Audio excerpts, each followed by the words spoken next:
کہ یہ مسلم عمارت ہے، ہندو عمارت ہے، ان چیزوں کا مذہب سے کوئی تعلق نہیں ہوتا. لیکن جتنے بھی ہم اگر مورخین کے پڑھیں تو زیادہ تر وہ مورخین نے یہی لکھا ہے کہ سکھ دور میں اس کے اوپر جو جواہرات وغیرہ لگے ہوئے تھے وہ سکھ دور حکومت میں اتار لیے گئے.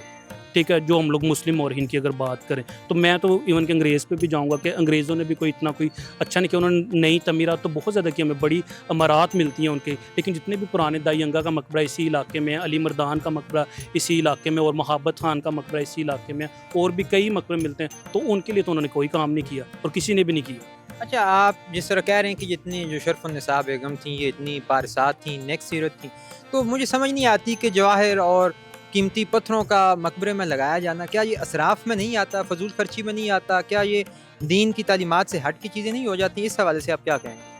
اچھا، یہ آپ صحیح کہہ رہے ہیں، لیکن ہم لوگ جتنے بھی مغل دور کے دیکھتے ہیں وہ تو ہمیں ہزاروں ایگزامپلس ملتی ہیں کہ اگر ایک بادشاہ نے خواہش کا ظاہر کیا کہ میں نے کشتی ملکہ کو، وہ میں ملتا ہے نا درہی کتب میں کہ میں نے کشتی ڈوبتے ہوئے نہیں دیکھی، تو بادشاہ کو حکم ہوتا ہے کہ اس میں سواریاں بیٹھی ہیں، یہ کشتی کو جی کر دو اسی دریا میں. تو وہ اس طرح کی ایگزامپلس ہمیں ملتی ہیں نا کئی بھی. تو وہ آپ جتنے بھی مقبرے دیکھتے ہیں آپ دیکھیں اتنی جگہ آج کے زمانے میں اگر یہ کروڑوں روپے کی جگہ ہے تو وہ مغلوں کا کیا، وہ یہاں پہ قریب ہی شالامار باغ آپ دیکھیں کتنی وہ بڑی عمارت ہے، کتنا بڑا وہ باغ ہے. تو وہ آپ کی بات کسی حد تک ٹھیک ہے کہ اگر ہم لوگ کہتے ہیں کہ وہ یہ کتنی نیک اور پرہیزگار خاتون تھی، لیکن وہ تو مرنے کے بعد اس طرح تعمیر ہوا ہوگا نا کہ جو ان کے جو فیملی کے ممبران ہوں گے، اگر میری والدہ ہیں یا کوئی بھی، تو ہم لوگ جس طرح عقیدت رکھتے ہیں تو ان کے لیے تو کوئی نہیں. انہوں نے تو ایک آرڈر ہی جو گورنر ہیں لاہور کے، ان کے بھائی، ان کے والد، باقی بھی جو ان کی فیملی کے ممبر ہیں، تو انہوں نے تو ایک سائن ہی کرنے ہیں نا، تو مقبرہ تعمیر ہو جانا ہے. تو یہ ہو سکتا ہے کہ ان کے جانے کے بعد جو ان کی فیملی کے جو حکومت میں لوگ تھے انہوں نے یہ سارا خرچہ کر دیا. بالکل ایسے ہی، اور وہ خوشی میں کچھ بھی کر سکتے ہیں. یہ تو ایک چھوٹا سا مقبرہ ہے ہمارے لاہور میں، کئی اس سے بڑے مقبرے، جو لاہور کا سب سے بڑا مقبرہ جیسے میں نے پہلے ذکر کیا علی مردان خان کا، وہ بھی اسی علاقے میں لاہور کا سب سے بڑا ہے. ٹھیک ہے، ایسے کئی ہیں. اگر ہم لوگ اپنے ناظرین کو، بلکہ ایک انٹرسٹنگ چیز میرے ذہن میں، جتنے بھی مقبرے ہوتے ہیں وہاں کی شخصیات کی وجہ سے مشہور ہوتے ہیں. اگر آپ دیکھیں علی مردان کا ہے، دائی انگا کا ہے، یا بادشاہ جہانگیر کا ہے، نور جہاں کا ہے، یہ سرو کے نام سے بھی جانا جاتا ہے. جو کہ اگر آپ ارد گرد دیکھیں تو 4 درخت لگے ہوئے ہیں. وہ بھی کہا جاتا ہے کہ بیگم شرف النساء کو ان نے بڑا وہ درخت جو تھے وہ پسند تھے. وہ اس باغ میں بھی، اب ہم باغ میں تو ہمیں کوئی درخت نہیں اس طرح کا نظر آیا، لیکن ابھی بھی اگر اس کی وہ کاشی کاری کہا جاتا ہے، اگر ہم لوگ وہ دیکھیں تو ٹائلز کے اوپر وہ درخت بنے ہوئے ہیں. تو اس کو سرو کا مقبرہ بھی کہتے ہیں. سرو کا مقبرہ بھی یقیناً جو تاریخی کتب ہیں اس میں سرو والے مقبرے سے یہ مشہور ہے.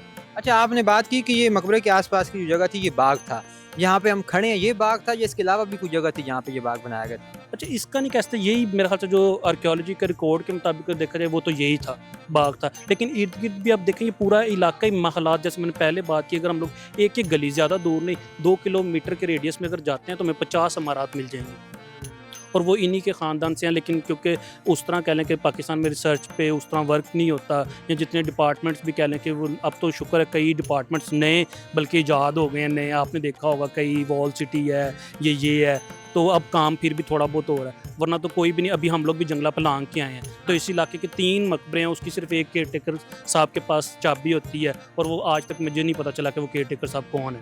اچھا، آپ نے شرف النساء صاحب کے بارے میں علامہ صاحب کی ایک حوالہ دیا کہ ان کے لٹریچر میں اس کا ذکر ہے، اس کے علاوہ تاریخی کتب میں ان کا ذکر وافر مقدار میں ملتا ہے یا کم ہی آپ نے دیکھا؟ کوئی آپ نے چیزیں اکٹھی کی ہیں ان کے حوالے سے؟ نہیں، بہت زیادہ ملتا ہے. میں نے جیسے ذکر کیا جو اوتھینٹک جو بکس مانی جاتی ہیں، جو کوئی بھی نیا آنے والی جو نوجوان نسل ہے وہ جو پڑھتی ہے، وہ تاریخ لاہور ہے کنہیا لال کی، ٹھیک ہے، تحقیقات چشتی ہے. ابھی ہمارے بڑے قریبی دوست ہیں، انہوں نے بہت اچھا لکھا، مجھے بڑا پسند بھی ہے. کوسے قضاء کے نام سے انہوں نے لاہور پہ کتاب لکھی، طلحہ شفیق نے.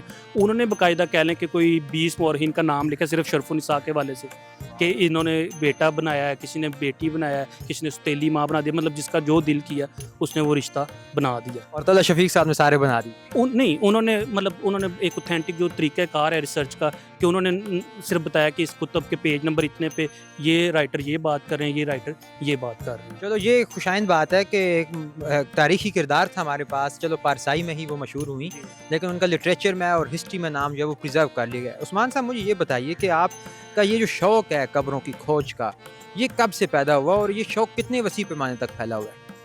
پیمانہ تو بہت وسیع. آپ دیکھیں ہر سال میں کتنے لوگ یہ اس شہر کو کہہ لیں یہ اعزاز حاصل ہے کہ جتنی بھی برصغیر کی نامور ہستیاں وہ اس شہر میں رہی ہیں اور آج بھی ہمیں مدفون ملتی ہیں وہ، ٹھیک ہے. پارٹیشن سے پہلے بھی کئی ہزاروں قبریں ہیں، تو 5000 تو میں نے کی ہوئی ہیں. اب میں نے اس کے بعد گننا چھوڑ دیا. اب آج بھی میں 3 قبرستان کر کے آؤں. بریگیڈیئر شامی، ان کے نام پہ شامی روڈ بھی ہے، ان کے نام پہ ایک مینار بھی تعمیر کیا گیا 1965 کے جنگ کے ہمارے شہید ہیں، وہ ہیرو ہیں.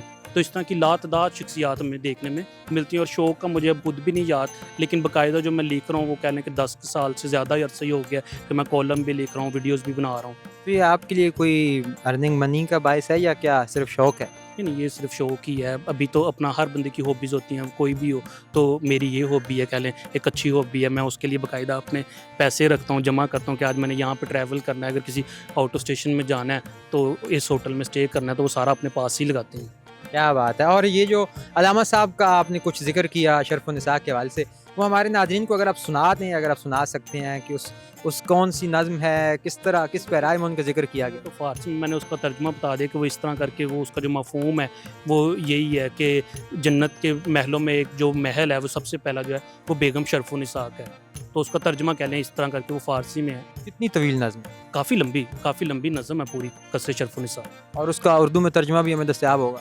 ہاں، لوگوں نے کیا اس کا مفہوم پورا، وہ آپ ایزیلی اویلیبل ہے، گوگل پہ سرچ کرتے ہیں تو ایزیلی جتنے بھی اقبال کے جو اقبال شناس ہیں، وہ جیسے میاں اقبال ساجد، وہ بڑی خوشی کے ساتھ میرے سے یہاں پہ آتے ہیں، تو انہوں نے کیا ہوا اس پہ۔ چلیے، بہت شکریہ، آپ کا بڑی قیمتی معلومات آپ نے ہمیں فراہم کی ہیں۔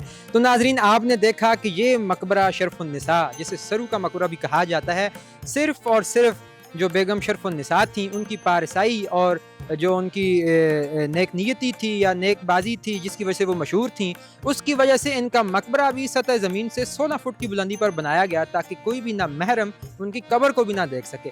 اور انتہا یہ تھی ان کی پارسائی کی کہ علامہ صاحب اپنی فارسی کی نظم میں، جاوید نامہ میں، یہ تذکرہ کرتے ہیں کہ جنت میں جو پہلا محل ہوگا وہ بیگم شرف النساء کا ہوگا۔ تو یہ بڑی ایک تاریخی اور اہم جگہ تھی جو آج ہم نے آپ کو دکھائی، اور ہمیں امید ہے کہ آپ کو یہ ویڈیو ضرور پسند آئی ہوگی۔ اس کے ساتھ ہی مجھے دیجیے اجازت، دیکھتے رہیے آزاد ڈیجیٹل۔ خدا حافظ۔